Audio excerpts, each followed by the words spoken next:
Hello there. My name is Bariatric Bloke because I'm not going to give you my real name because screw that. Anyway, today is Thursday, and 2 days ago I had bariatric surgery, something called SADI-S.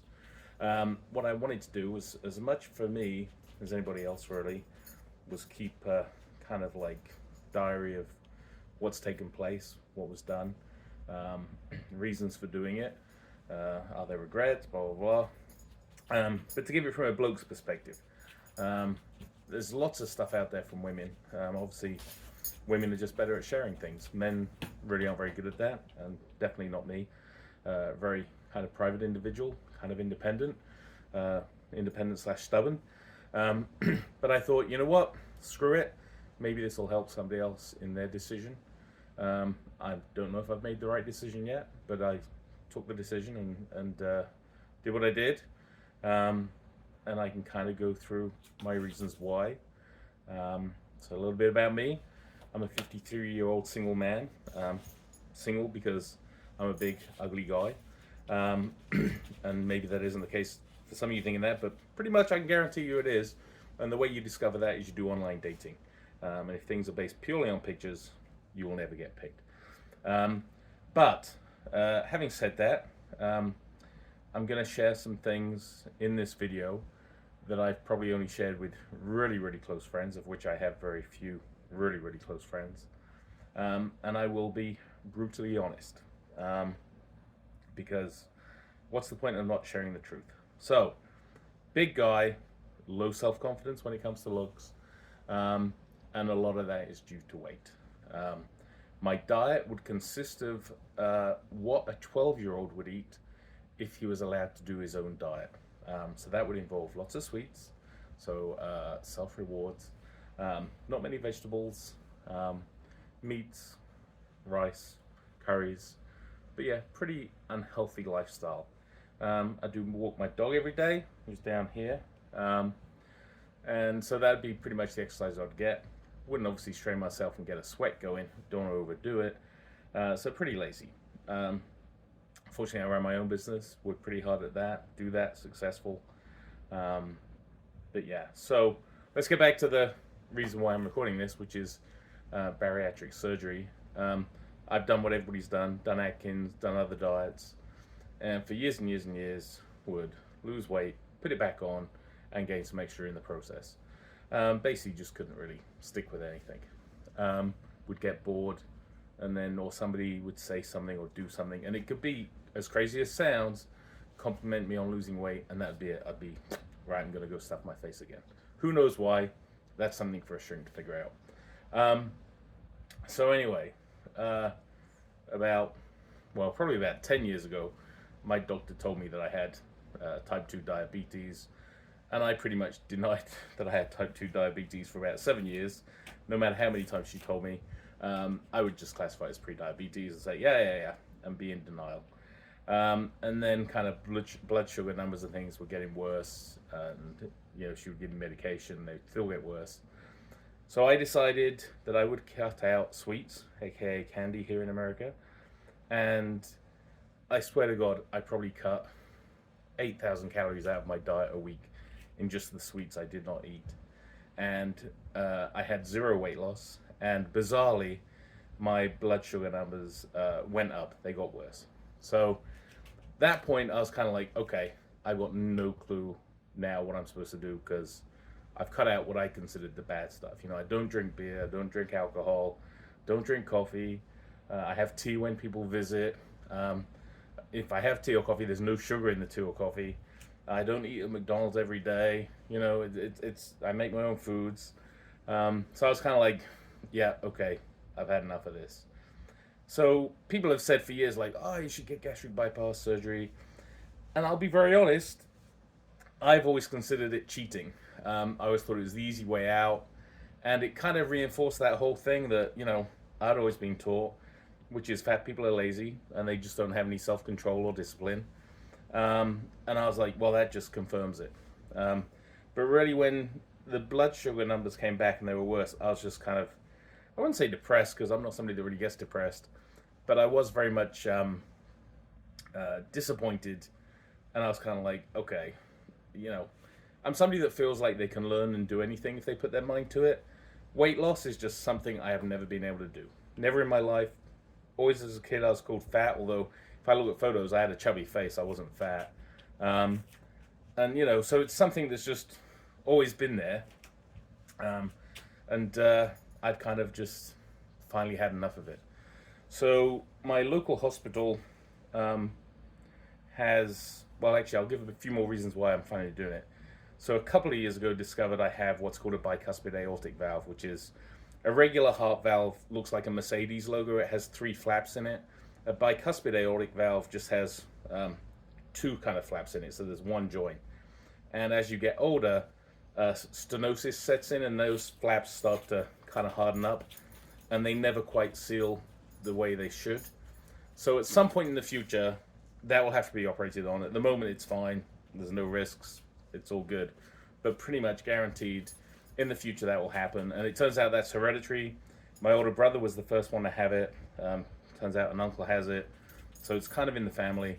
But I knew at some point that was going to have to be done.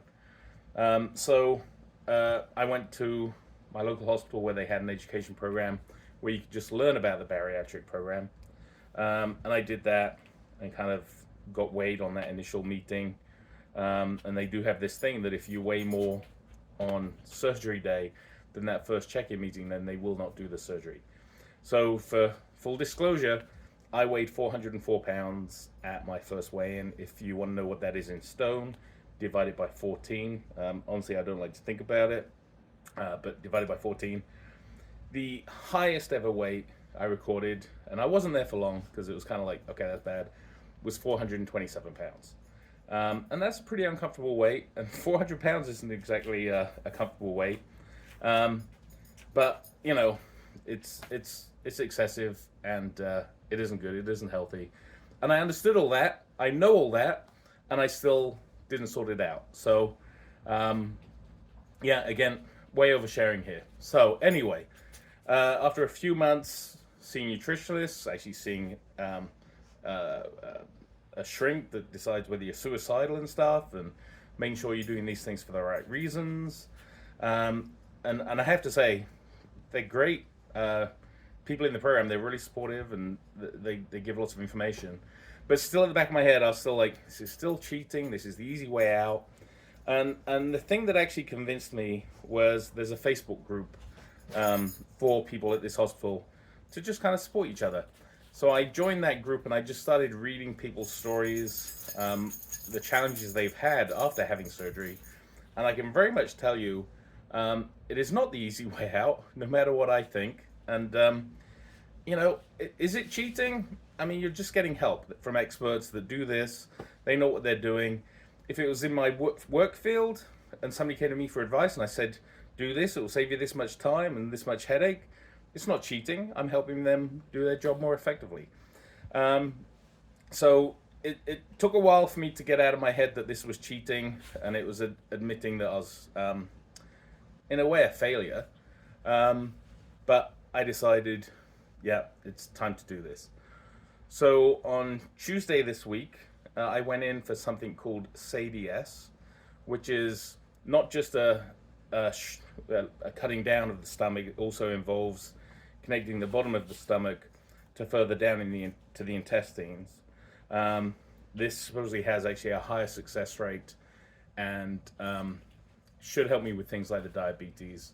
But basically, you're cutting out a large part of the upper intestines, which will stop as much food being absorbed and things like that. So that was done on Tuesday morning. It's the first time ever that I've been in a hospital and been put under that much. And I have to say, it was, I remember, you know, being told I was being given the happy champagne injection, being wheeled down a corridor, being asked to move from, I guess, the gurney to a bed. And then I was looking up at the lights thinking, oh, they look pretty old lights. And that's the last I remember. The next thing I remember is a little embarrassing, but I guess I was in a recovery room, and I was kind of in and out of sleep, but I was feeling a bit hot. And I threw off the blankets, and in the process, I threw off, threw up the bottom of my gown, which I had no idea that I'd done that. Oh, and if you're interested, in the US, they call a gown a Johnny, which obviously in the UK is a you know, a rubber Johnny. It's a condom. So the nurse kept asking me, "Oh, you know, do you want your Johnny?" And I'm going, "I haven't got a catheter. I didn't have a catheter." And she was like, "No, the Johnny." So there was a little confusion there. Anyway, we worked out what it was. But anyway, so going back to the story, I woke up and I'd thrown off these blankets, and I hadn't realized that I'd lifted my gown up and I was showing my junk to everybody. So my next memory really was waking up and a nurse coming up to me, a male nurse, saying, "Okay, we're going to cover that up for you," as he covered my genitals up that I'd had on display to everybody. So fortunately, I was obviously very high and kind of sleepy and didn't really think about it. And now I'm like, oh, great, excellent, I flashed people. So anyway, so I came out of that, and then eventually when a room became available, I was taken to a recovery room where, you know, you sit for a couple of hours, and then they eventually ask you to drink some water. And if you think of a medicine cup, which is a teeny tiny cup, they give you like half of that filled with water. And the nurse gives that to me, and as she's telling me that I'm supposed to take an hour to drink this, I'd already drank it. So I kind of put it down like, oh, that's already gone. So she was a bit concerned, thought I might throw up, but actually things were fine. And then I was given some more medicine cups that, again, are supposed to be drank over hours. When I did come out of it, I can tell you, my chest hurt like crazy. If I had seen a horse hoof right about here, I would not have been surprised. It really did feel like I had been kicked like 10 feet across the air, and there was just this pain across the chest. And that, it turns out, is actually just the gas in your body, because they inflate you when you have the operation, and they fill you with air, and apparently they pull some out, but there's still gas in there. Personally, I would add like a little Schrager valve and be able to let it out after the operation for a few hours. But if you get up and walk around, you know, wiggle your shoulders, it kind of makes you burp, and I guess the gas comes out that way. I didn't suffer much from farting, which apparently is another way that the gas comes out. But I did find just walking around and just shrugging my shoulders really helped with that pain. So they do have you walk laps around the hospital and keep a track of it. Now, I'm not competitive as long as I win, so I nailed that. I pretty much had like a 5-to-1 ratio on everybody else, I think. And I was worried that people might do some laps when I went to sleep, so I doubled the amount I did then, did like 10 instead of the 5 that I'd been doing. So when I left, I was still top of that leaderboard, so I'll take that as a win. The next morning, and actually the night of it, they gave me like 3 Tylenol. I didn't have any other drugs, but I guess the injections that they'd done in the stomach were still kind of numbing throughout the day. So I didn't really feel any kind of like intestinal or lower stomach pain when I woke up that day. But the next morning, I'm lying in bed and I'm thinking, wow, I feel great. And then I moved and it was like, oh my God, this really, really hurts. So it felt like I'd done 1,000 sit-ups. So the pain in my chest wasn't really there. But if you could imagine doing 1,000 sit-ups and your diaphragm just being shredded, that's how it felt the next morning. And it felt a little bit like that today, maybe, 300 sit-ups or something this morning. But again, I slept great. I haven't taken any painkillers since the hospital or Tylenol. I haven't felt like I needed that. I did a 1.5 mile walk today with the dog. And that, again, just really helps get the gas out. The operation itself was done via robots, and that involves 4 incisions in my belly. And I said I'm going to overshare and share things with you that I've never shared with anybody else, which is I'll show you exactly how that looks. One of the surprises that got me, which I had not even thought about, was my whole stomach area had been cleaned using, I guess, iodine. And so I had an Oompa Loompa stomach, bright orange. And then later in the day, I realized that all my belly hair had been shaved, which I don't have a very hairy body anyway, but it was like, oh, all my hair has gone from my belly. So that's kind of weird. And now it's kind of a little itchy. And it's kind of like the only way I can describe it is like a couple of days after a woman has shaved her privates.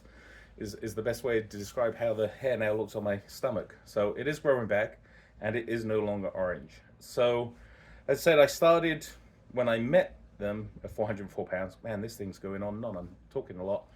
And I did follow some of the instructions they gave and stuff, and I'd lost, I think, 14 pounds by the day of the operation. I went in at 390. The day after the operation, they wake you up at like 5:45 to do your vitals, and then drag you out of the room to go weigh yourself. And bizarrely, on the scales after being operated on and having some of my stomach removed, I weighed 393 pounds. So I was kind of like, wait a minute, I've put weight on, I want my money back. But I worked out that they'd given me, whilst I was in, something like 4.5, 5 liters. I think it's about 4 liters of fluid, and 4 liters of fluid is 4 kilograms, and if you know kilograms to pounds, that's 8.8 pounds. So I'd basically been given 8.8 pounds of liquid, and then they were tracking how much I'd peed out. So I know I'd peed out, because I was also kind of like memorizing what they were measuring. I'd peed out like 1.2 liters. So that's, like 3 pounds. So I'm still like, well, there's still extra weight from somewhere there. And then also the doctor came in the morning after and explained that he'd like removed 4 pounds of my insides, and he also described that it was a bit of a war battle in my stomach, in that there was so much visceral fat. It was actually hard for him to even get to the different organs and things. So as he said to me, it definitely was needed and was the right time to do it. So let's think. Well, let's get to the awkward part, which is I'll show you how I'm starting off before, and I'll show you where the incisions were. And this is not a comfortable thing for me to do. I'm somebody that kind of like wears the belt high. I'm not one of those people that tries to get their waist as small as possible by just pushing the belt down below their belly, which for some reason a lot of men do that. I don't understand why. In the same way, if I put swimming trunks on, well, one, it won't be swimming trunks. It will, it's not going to be a banana hammock. It's going to be shorts, but I'll have the waist high. So yeah, don't you'd ever see my belly button above my shorts if I'm wearing swimming trunks. So I'm going to do something here that's kind of crazy, which is I'm going to actually show you the incisions and kind of like my starting point, starting weight, and yeah, oversharing. But again, this might help somebody. So here we can see, if I just lower the belt now, there's my belly, and you can see it's a big friggin' belly. And yeah, I haven't seen my penis in years, and certainly no women have seen it. But you can see I've got one incision here, one here, one here, and one here. And to be honest, these things, I mean, I'm feeling really lucky this whole recovery. These things do not hurt me. It literally feels like I've had a zit and I've squeezed it, and it's just that kind of tender. I said that the chest pain is gone, but the this part here, as I said, feels like I've done sit-ups. So they're not painful for me, and I don't seem to have any kind of infection or inflammation.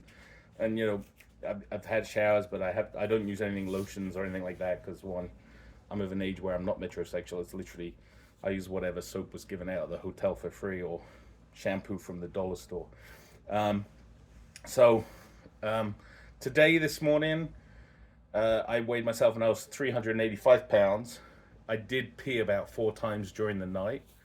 At the moment, I'm on, this week is a strict diet of water, 64 ounces of water a day, and that's for the rest of my life, is I have to drink 64 ounces of water a day. And then 3 protein shakes, because I need to get in 60 grams of protein. And they're really the 2 key things that matter for this week, is getting in the protein and getting in the liquids. Liquids can include things like 0 sugar popsicles, which is actually pretty good. Oh, there's one of those gas bubbles coming out. And I haven't found that difficult. The thing I'm struggling with is just the length of time that I'm supposed to take on something. So like a protein shake, you're supposed to take like an hour, and then you're not allowed to drink water for 30 minutes before or 30 minutes after. And protein shakes kind of, they always have a little bit of aftertaste. and it just feels awkward not being able to just kind of rinse that down. But basically, you can't do that because otherwise it will just pass through your stomach too quickly, and you'll never get to absorb anything. And then next week it can change in that I can start adding things like pureed fruit with no seeds or skin, and also some pureed soup. So I'm actually looking forward to next week being able to have some tomato soup. But that is definitely oversharing, and as I said, there's things in that I've never shared with other people. So hopefully you feel a little privileged. But no, hopefully you may find this just helpful, and we're going to see how this process goes. You know, there's no point in having any regrets because there's no going back. It's been done. There's no way I can put my stomach that was removed back in. So I'm not going to linger on anything like, oh, what have I done, or anything like that. But so far, to be honest, I haven't thought about food a lot. The hardest thing is I've just got to think about food, and that I've got to drink these protein shakes and drink the water. So it's been lots of sipping, sip, sip, sip, sip, sip. But I will post every few days an update, see what's going on, see if my mood changes, and then yeah, that's basically it. If you have a question for me, then feel free to leave them in the comments. I think I'm going to be pretty honest in how I do this, and if you ask a question, I'll answer it. I've just shown you my belly, which, you know, not many people see that, apart from the dog, who seems to enjoy looking at it every day. So anyway, thank you. See ya.